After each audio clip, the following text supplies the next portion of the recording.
Good morning, good morning, good morning, good morning, good morning, Petal and Deborah. Good morning, Marlene. Good morning, Erwin Don. Good morning, Tracy, Troy Boville, Don Caesar. Good morning, Mandy Cummins.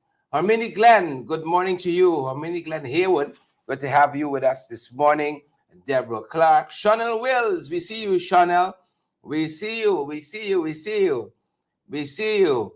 Aubrey Stevens, we see you as well. Pauline, is it Chalmers? Good to see you this morning.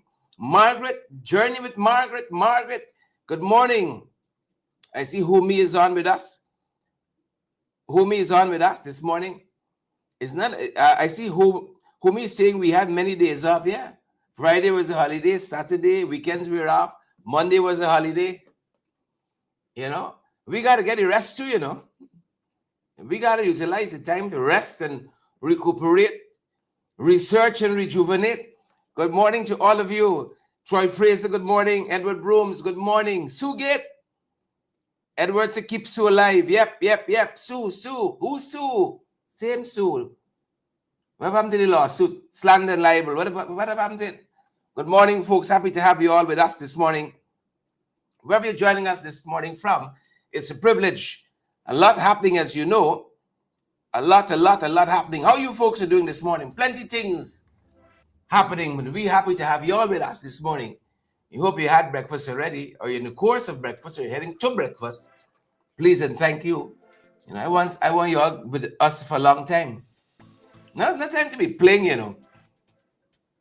Now it's not time to be playing. We want you all with us for a very, very long time. Good to have each and every one of you with us this morning. Wherever you're joining us from, Fred Mason, Marcy Agar. I feel like it's been a long time too. You know, that's the thing. I feel like it's been a very long time as well. But I'm happy and delighted to have each and every one of you with us this morning. Wherever you all are joining us from, it's a privilege. It's a privilege to have all of you here with us. Share the live for us. Smash that emoji button as well. Rock and come in. Tag a friend. We're still dotting the I's and crossing the T's at our end. But very, very privileged to have each and every one of you with us this morning. Please God, a lot of persons didn't make it. As you well know, a lot of persons didn't make it. But here we are, the rest of us. And I'm happy to have you all here with us. I'm happy. I'm happy. Let's get through a couple of things as we begin this morning. And let's come on some of the quote unquote lighter things. Quote unquote lighter things. And then we'll touch on that issue I'm certain all of you are hoping that I touch on. That pervasive, ubiquitous issue. The death of 11-year-old Adriana Young at the Doubleday Hotel in Tucson on the east bank of the Essequibo River. Yep, that's the pervasive one. And this family deserves justice. First and foremost, this family deserves closure. So to all the detractors who are with us this morning, let me give it to you right away. You have to wait long until the end of the program. Right? Giving it to you right away. Please and thank you. Good morning. Wherever you're joining us from again. Good morning, good morning, good morning to each and every one of you. Good morning. Happy to have all of you with us this morning on the live. Happy to have all of you on the live in this one Guyana. Rohan Basantram, Lester, Denise, Wayne, Garvin, Avril. Good morning to all of you. Good morning. Wherever you're joining us from, 600 of you have already tuned in. 6 minutes into our program. We're happy and we're delighted on that front, folks. Let's get through, as I said, some of the quote unquote light things making the wrongs this morning, and then we're gonna come to the heavy stuff. Peru. This is Latin America, the Latin American region. Peru, they got some trouble in the gold mining industry there.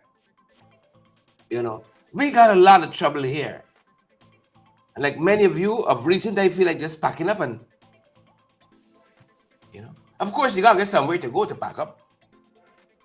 Reminds me of my brother in Batiro, that Tushao, who said at the height of that Venezuelan referendum, now we'd like to go somewhere, but we gotta get somewhere to go.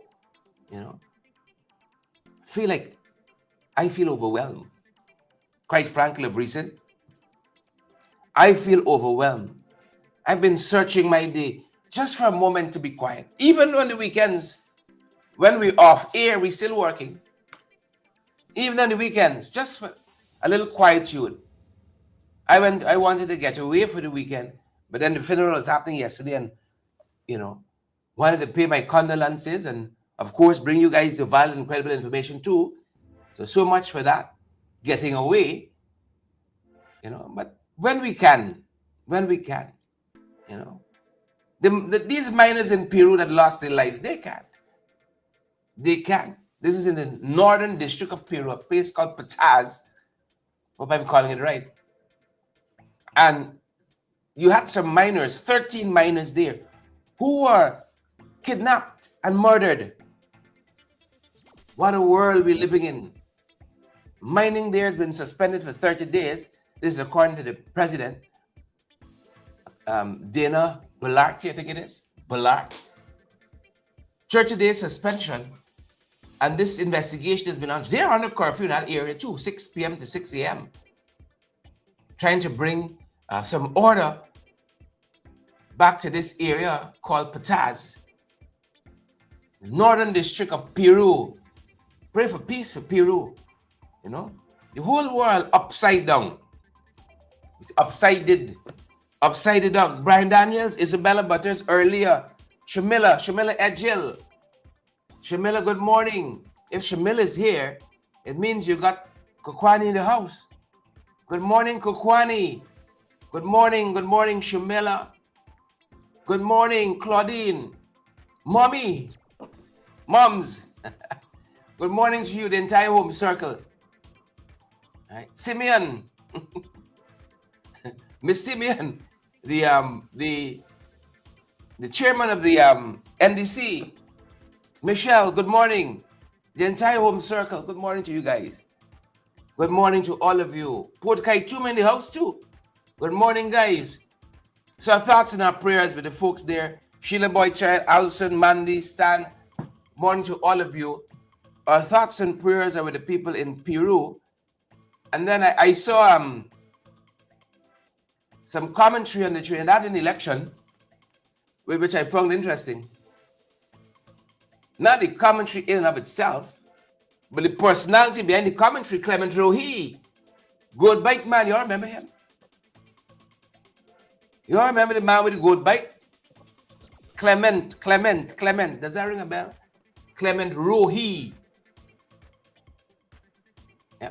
He was very interested in the swing voters.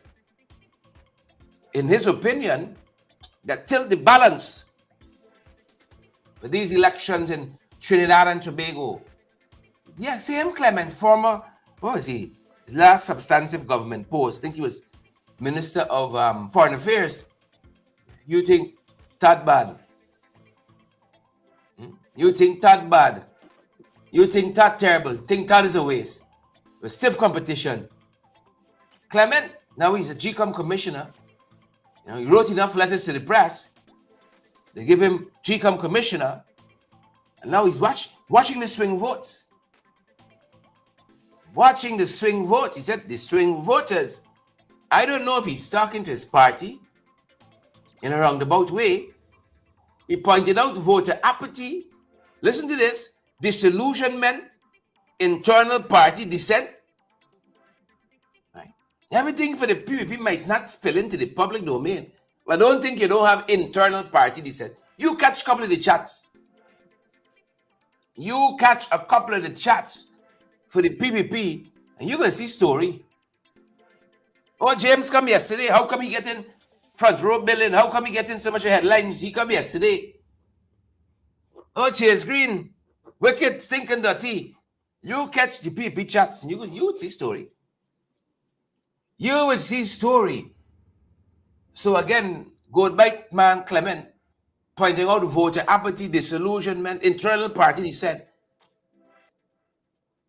contributed to the collapse of the People's National Movement in Trinidad and Tobago. Again, with the crossover votes. Right. Crossover support. It says, you might want to watch that.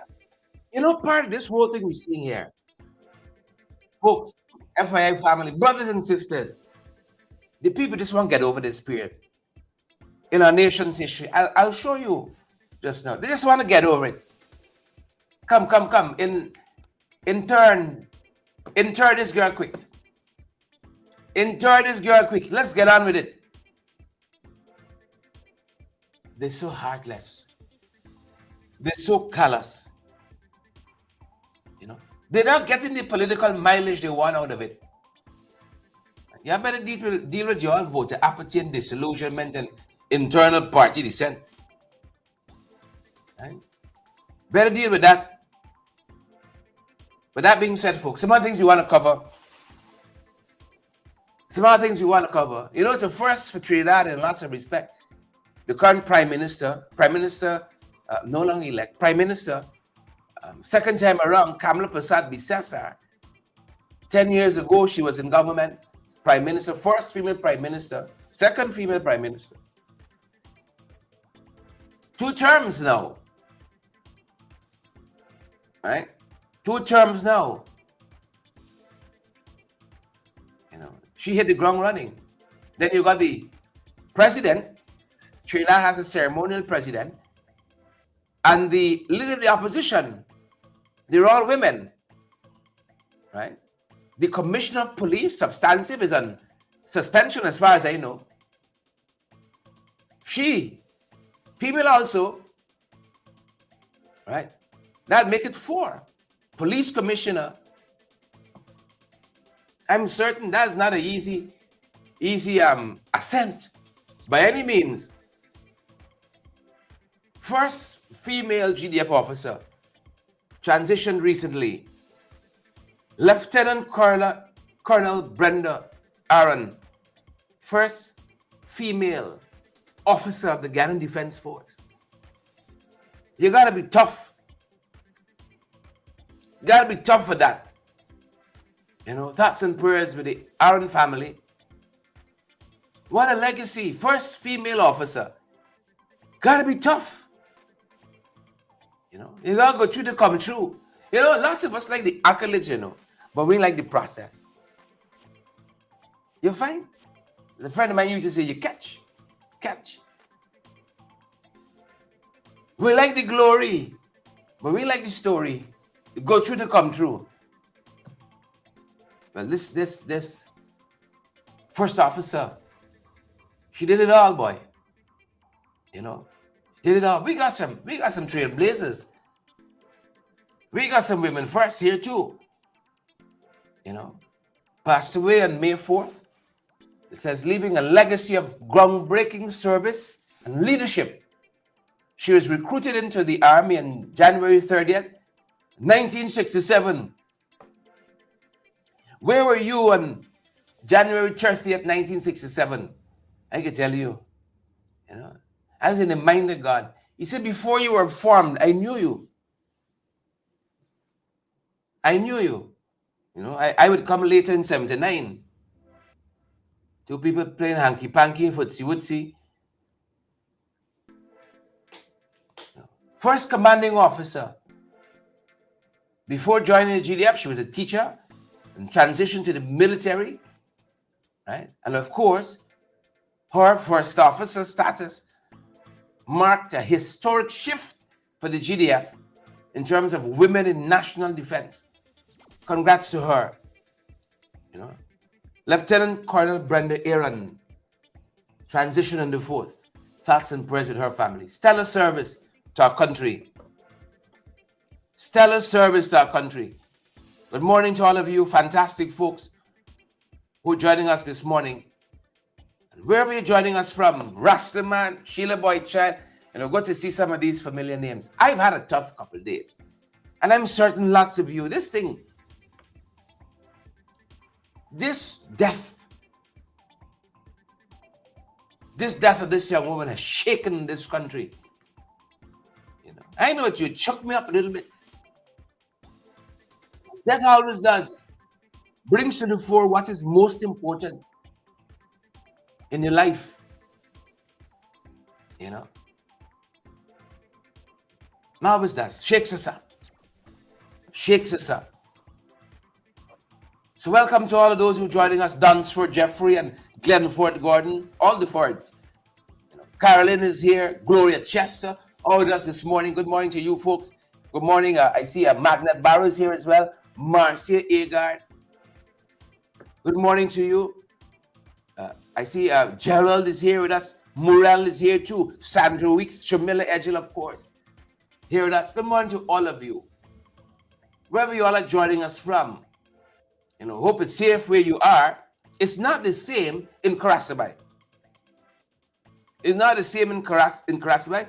I think Karasabay is the North Pacaraimans. One of the roads there washed away over the long weekend. Heavy rainfall and flooding and so on. And there's a particular Facebook page that has been chronicling, you know, as this road was deteriorating over the weekend.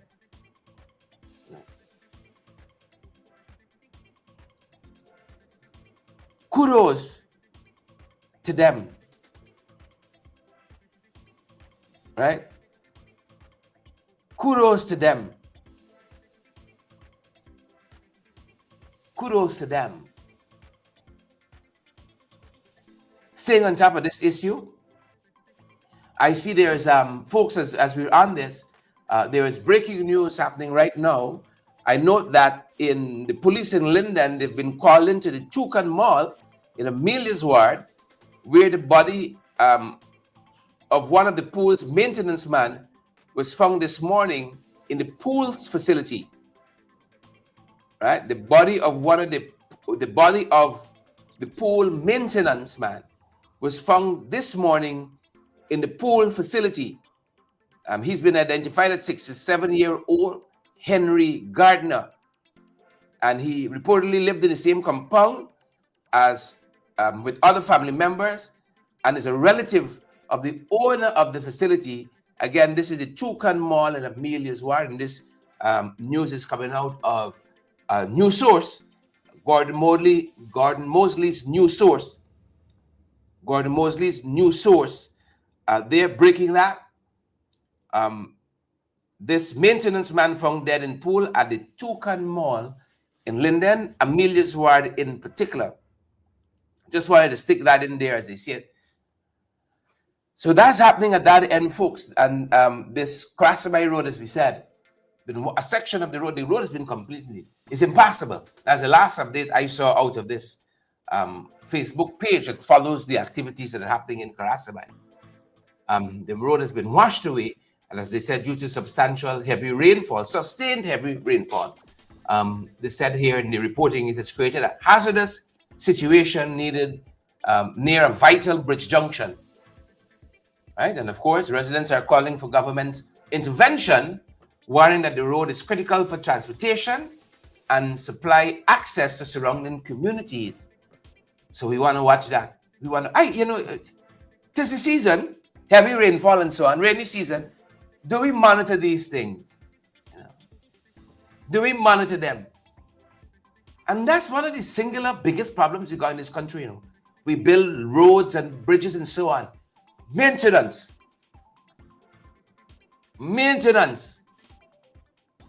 I wish I could go back to Kokwani every weekend and spend time with my wonderful friends there, my family there.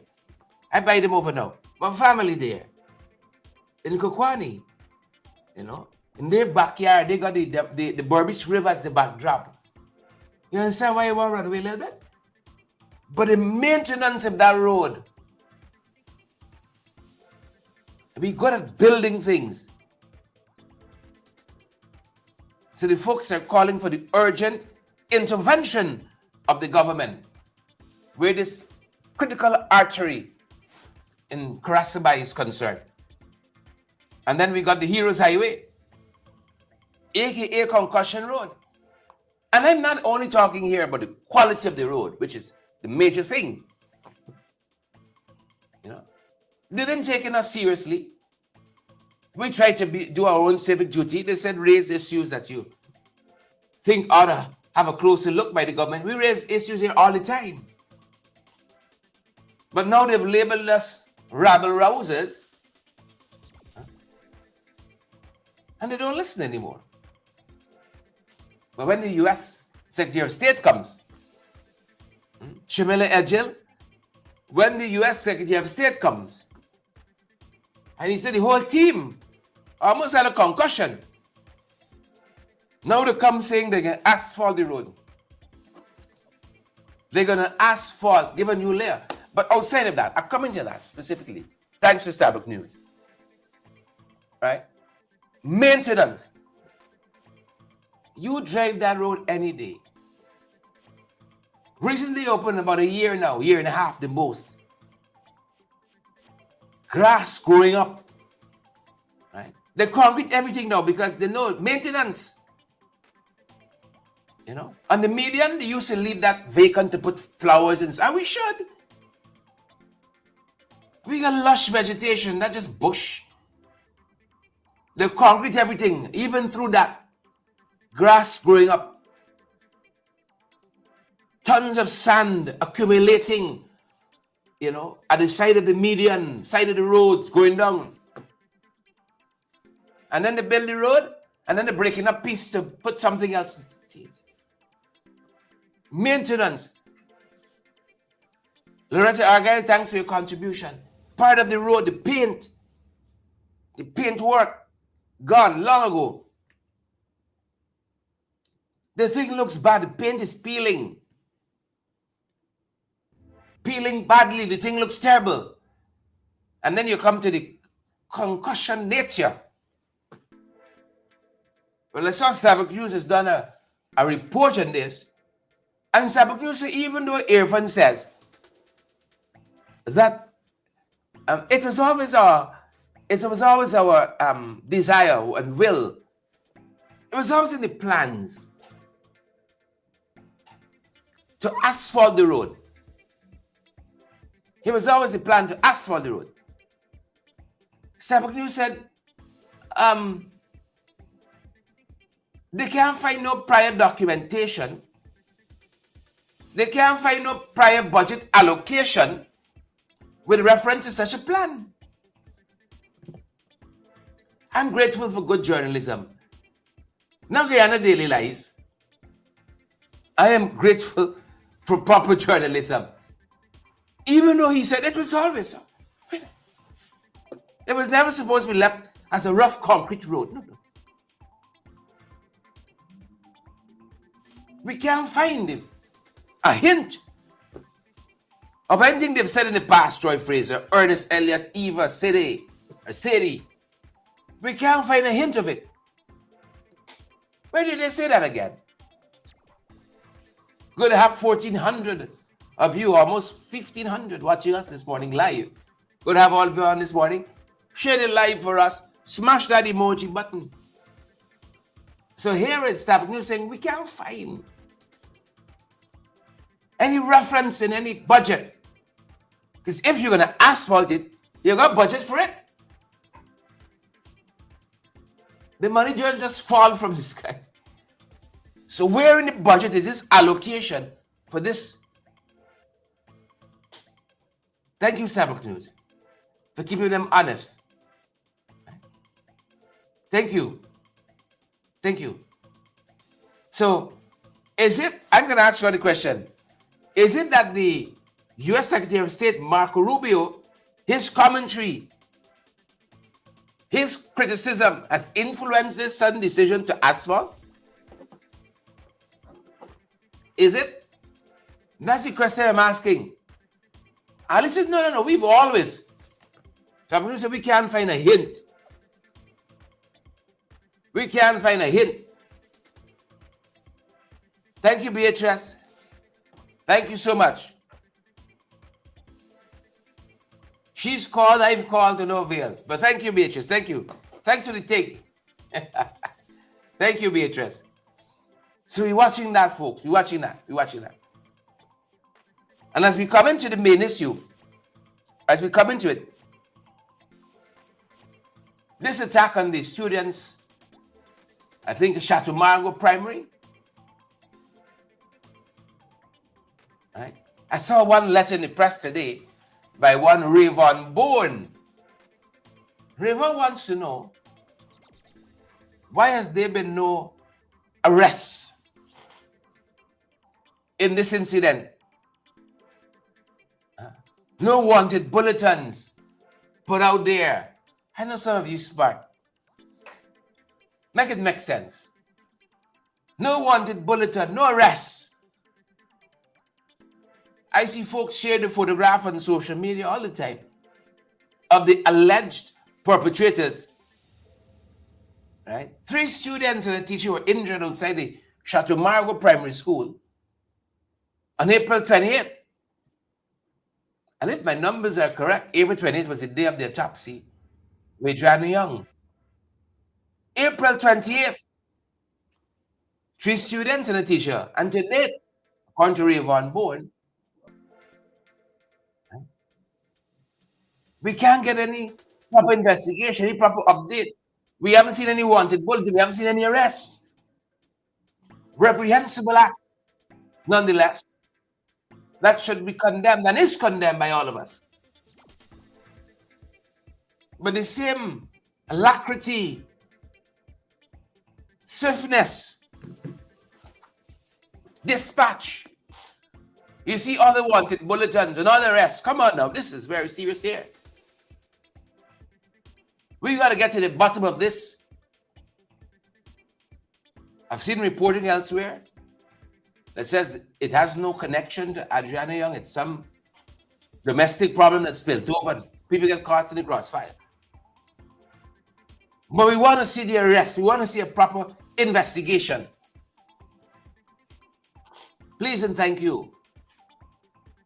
You know, I saw one woman on social media on a live. Soon you miss Guyanese now. Sharing the thoughts. Even see, you gotta clamp down on y'all talking too much on Facebook, too much lives and commentary and so on. You gotta clamp down on y'all.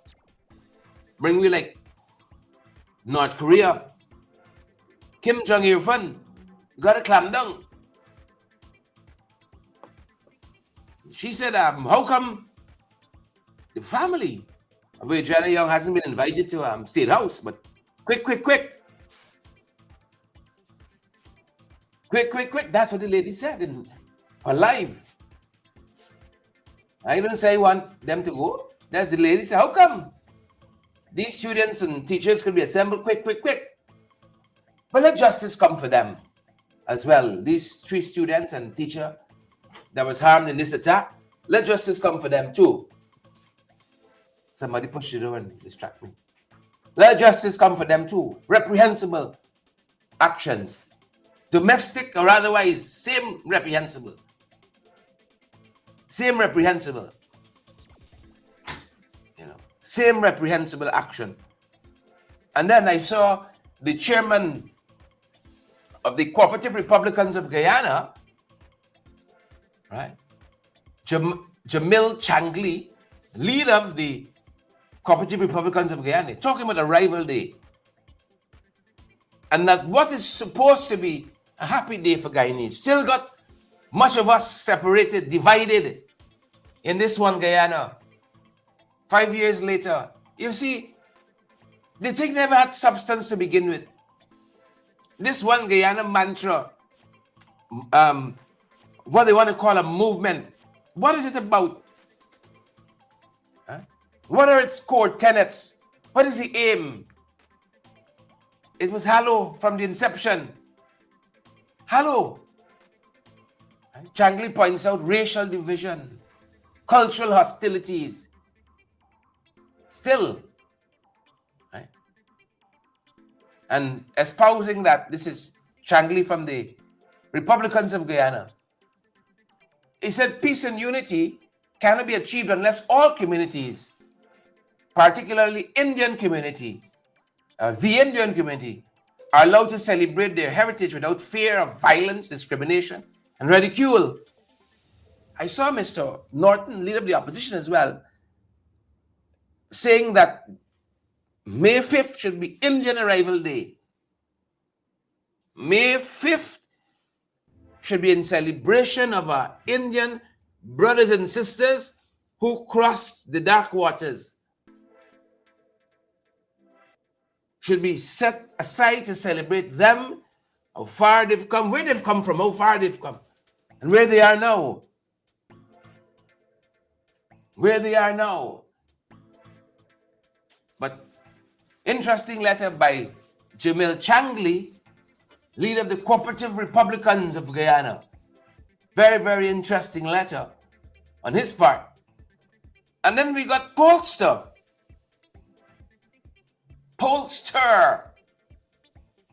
Vishnu Bisram, who says that Adriana Young's death at 11 years old united this nation.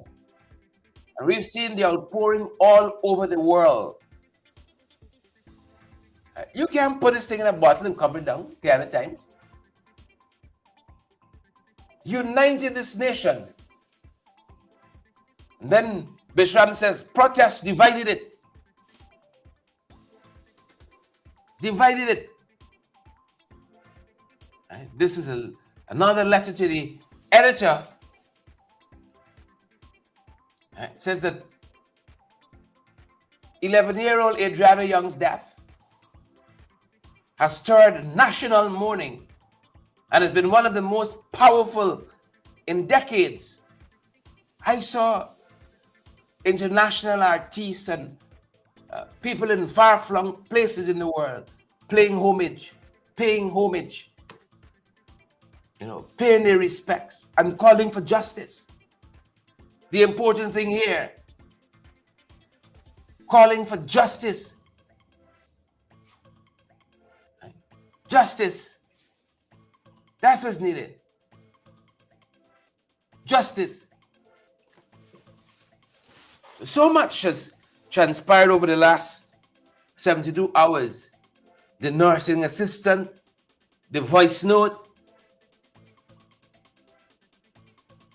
You can't bear the truth.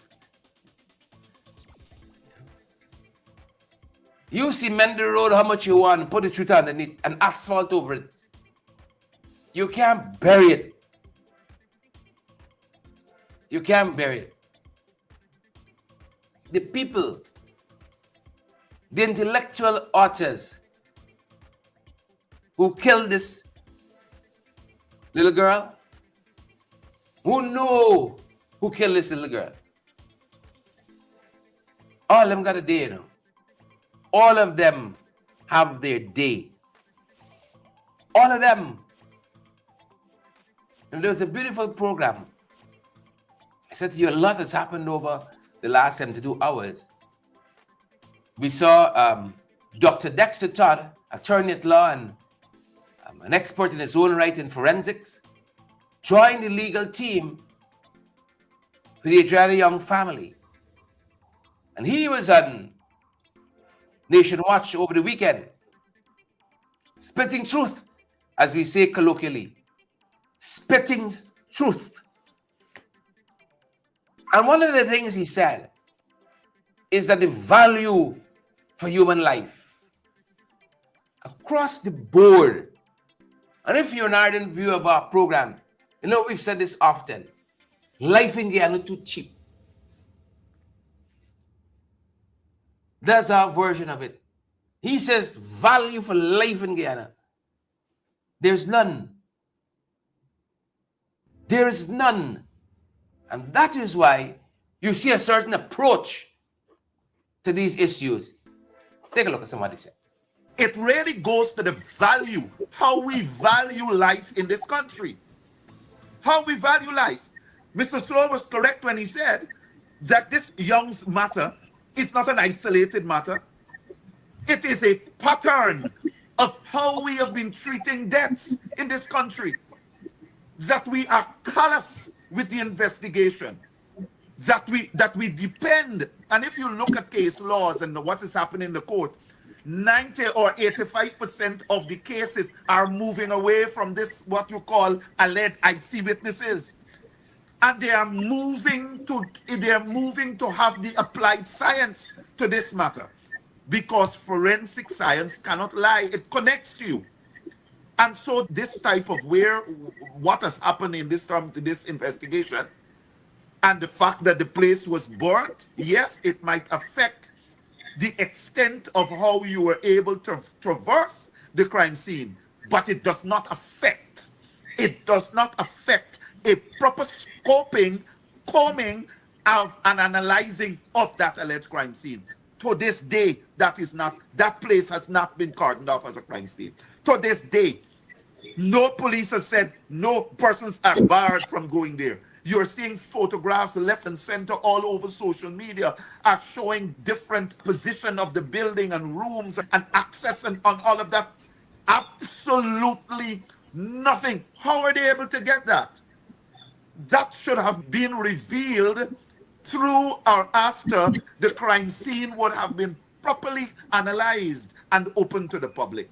So it just gives us the idea that the police force was not serious about a proper investigation of this matter. Could not be serious.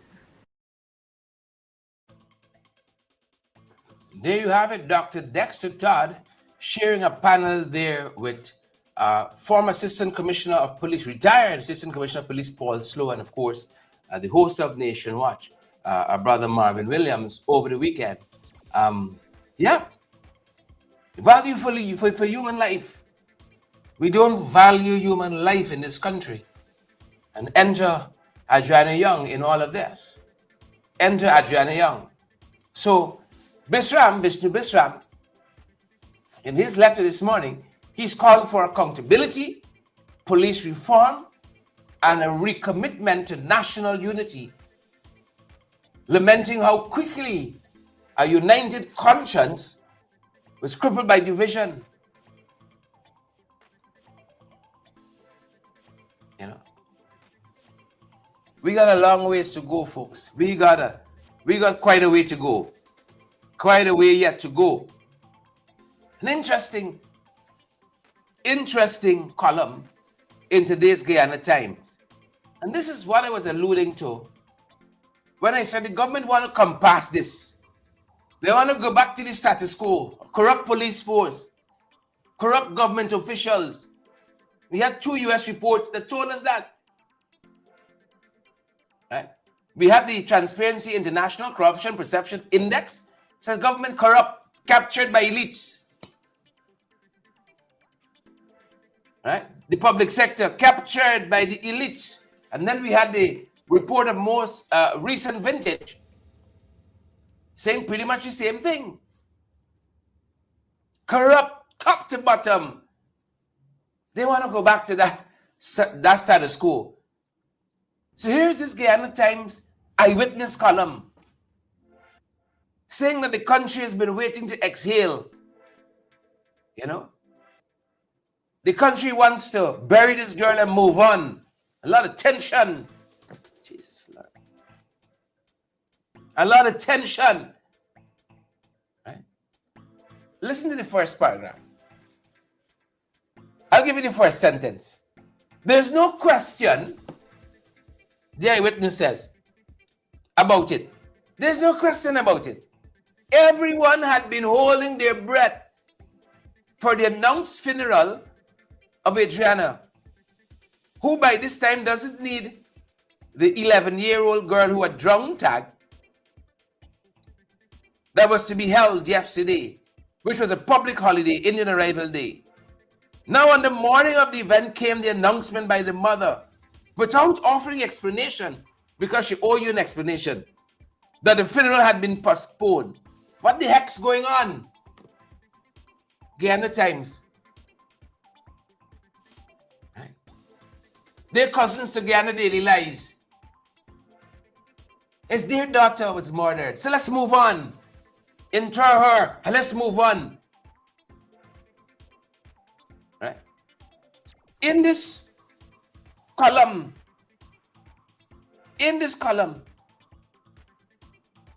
they talk about the longer they take to bury her is the more my God,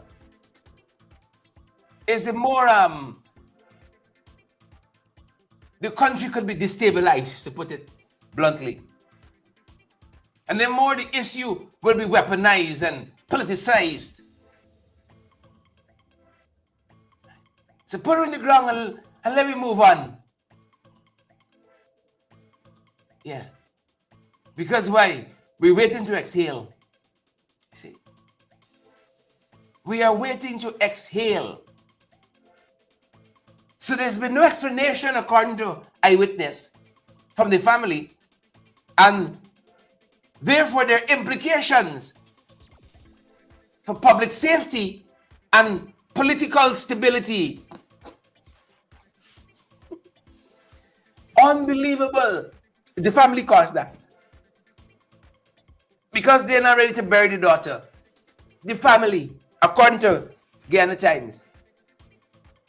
There's implications for both public safety and political stability. This is the PAP talking, you know. Get her in the ground. Get her in the ground. And let me move on.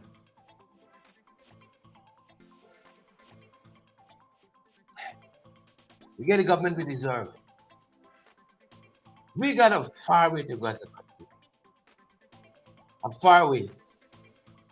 That pool was searched multiple times. Before I went to my bed last, the prophet was in my bed.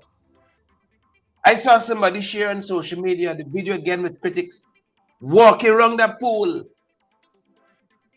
know, he was sent to do some work.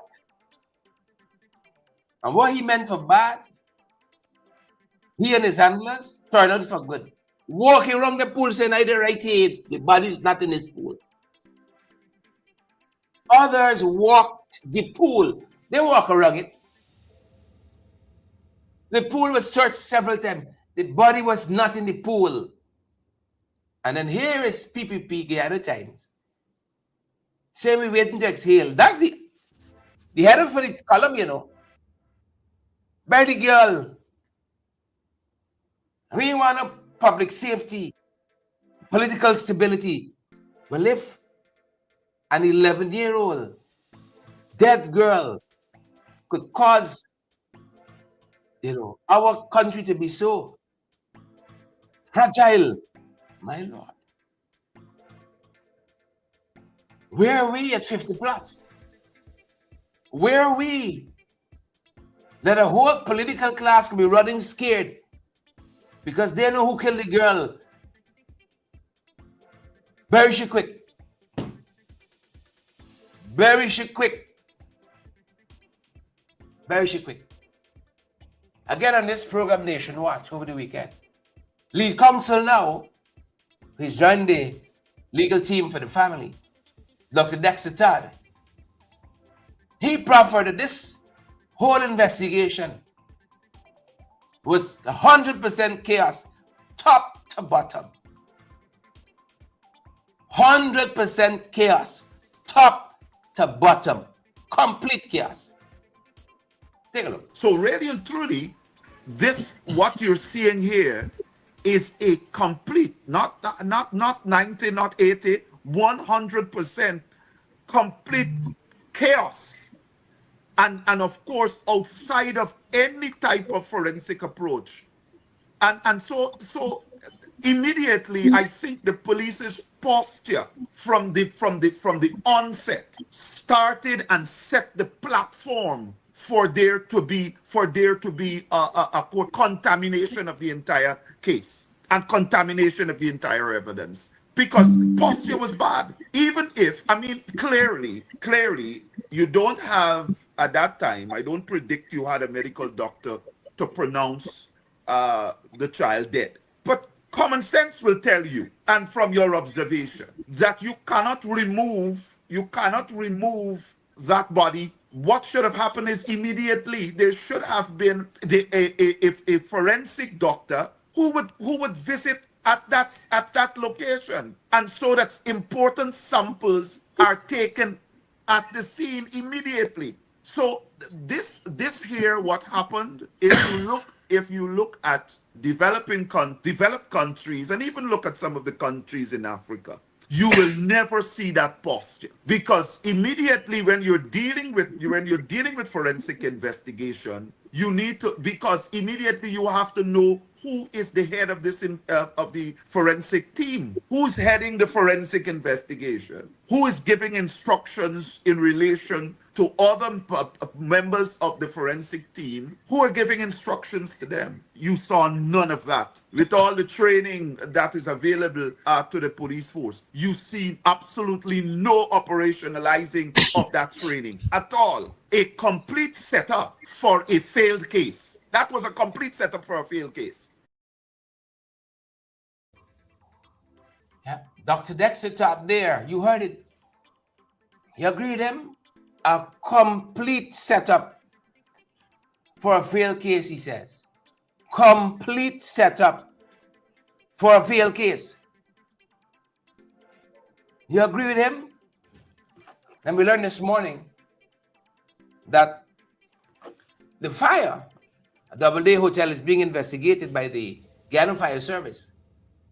You know, first signs of fire we saw billowing out is where the policeman was standing on the balcony. You know, cool, calm, and collective. Who set the fire at Doubleday Hotel? Who set the fire?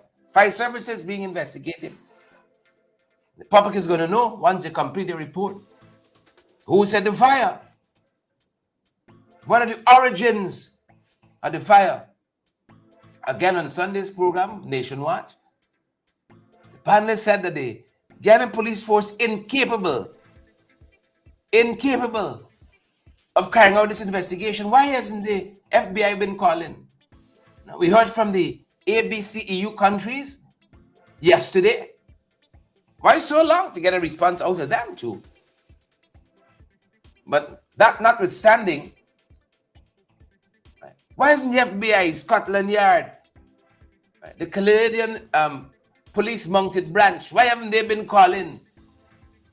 Interpol, whoever has the capacity at that level to help us to investigate here.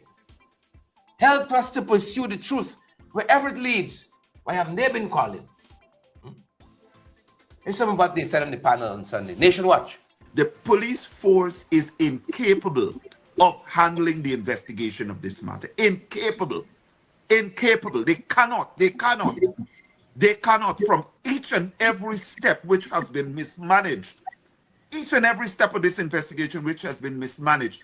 I don't believe Guyana is serious about getting answers for this young girl's death without getting international help, because you want it to be independent, you want there to be an impartial investigation, and you want some sort of restoration of integrity of your investigation. The police force has lost it all. They have lost it all. You did not even have the commissioner or the crime chief coming out to hold a press conference and to give any sort of guidance in relation to where the stage in which this investigation is at. I am not sure who the investigator is or who leads this investigation, but by virtue of the fact that you have seen video footage of of of policemen not properly dressed for a crime scene.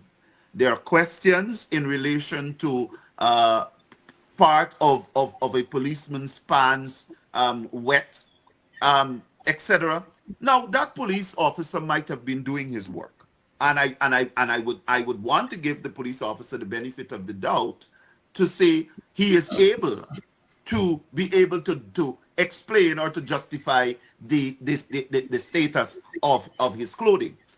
But if a police investigator wants to be thorough in this investigation, by virtue of the fact that none of the policemen or the first responders to the scene were not properly dressed, then all of their clothing should have been taken, bagged, and sent for analysis.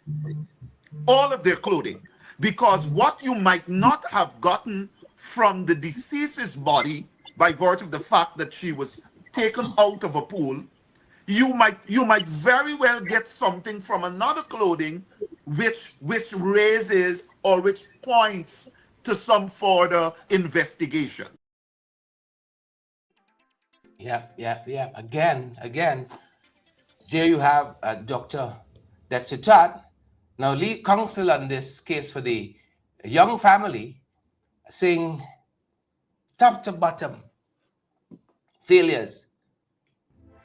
Top to bottom, another portion of that interview, they talked about the failure of leadership on the ground on this issue, failure of leadership. Take a listen. It was total lack of control, and all of this, you couldn't tell who was in charge. There was no evidence that somebody was in charge and taking control of these people. I heard that even the people on the ground weren't aware what was the policemen I'm referring to. These men were sent from police headquarters to clear the place. So they just turned up and they start shooting indiscriminately, wild west. That is never, ever the process. You'd never, ever fire multiple shots. If it's pellets, if it's rubber bullets, they don't fire multiple. The protocol is the officer in charge will identify one of the persons to shoot and say one wrong fire. Because the intention is to disperse. The intention is to disperse the crowd, not to injure or maim or disfigure or kill people. But you saw none of that. And I am saying again, as I have said repeatedly in the past, the blame lies squarely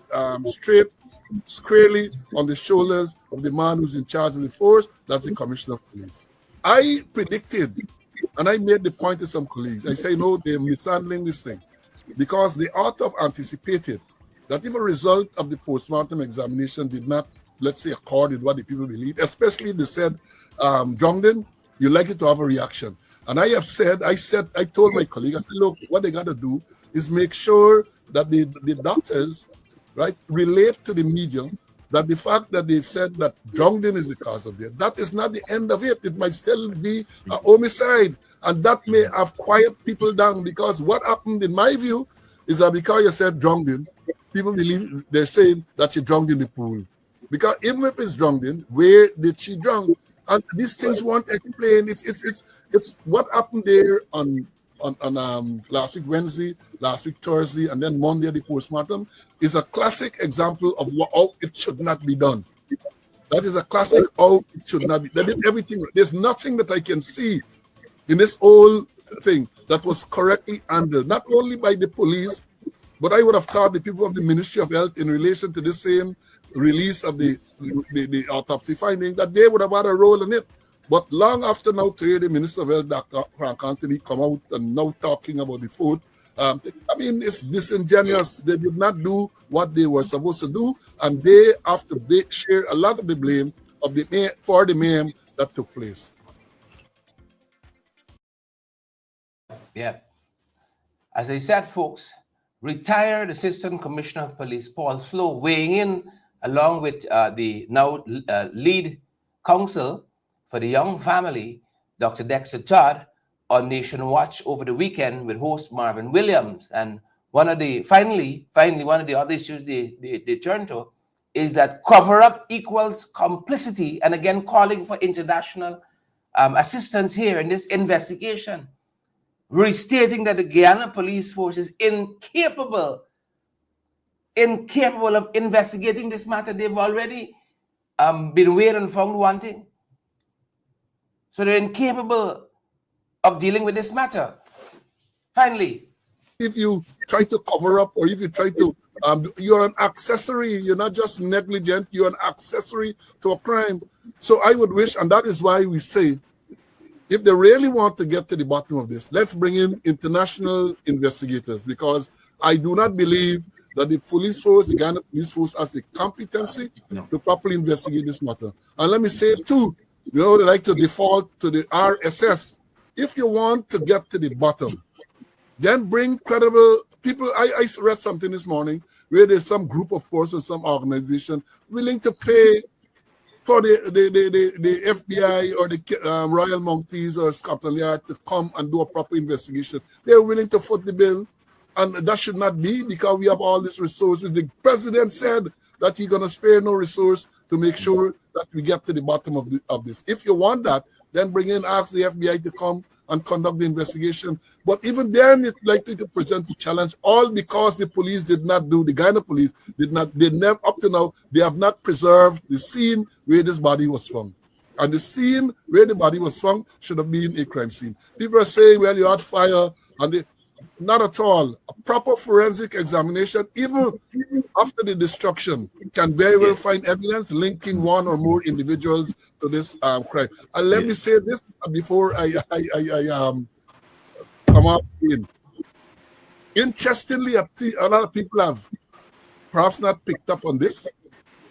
The police in the latest update, they told us that they have sent samples of the body. They have collected DNA sample, DNA examination of the owner of the hotel and the body. So what are they now investigating? Where you need DNA to determine something? Can be the identity of the victim, because that is well known beyond a doubt. So why have you collected samples from the body and samples from the owner of the hotel, which they said they were sending to Mount Sinai in New York for examination?